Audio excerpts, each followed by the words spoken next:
আমি আছি নরসিংদী জেলার রায়পুরা উপজেলার রায়পুরা রেলগেটে। এটা রায়পুরা রেলগেট। এখানে দুটি ফলের দোকান আছে। এখানে দুটি ফলের দোকান। এই ফলের দোকান থেকে আপনাদেরকে ফলের মূল্য জানিয়ে দিব।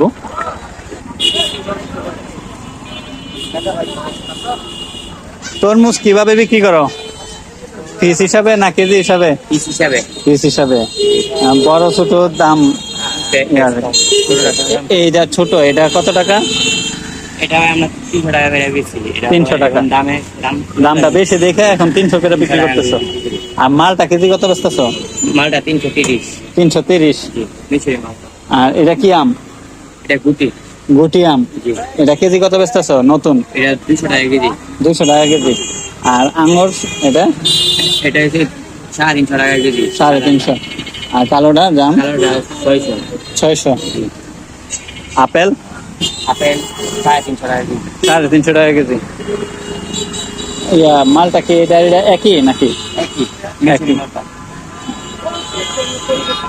এখানে দুটি ফলের দোকান। আমি ফলের দোকান থেকে আপনাদেরকে ফলের মূল্য জানিয়ে দিলাম।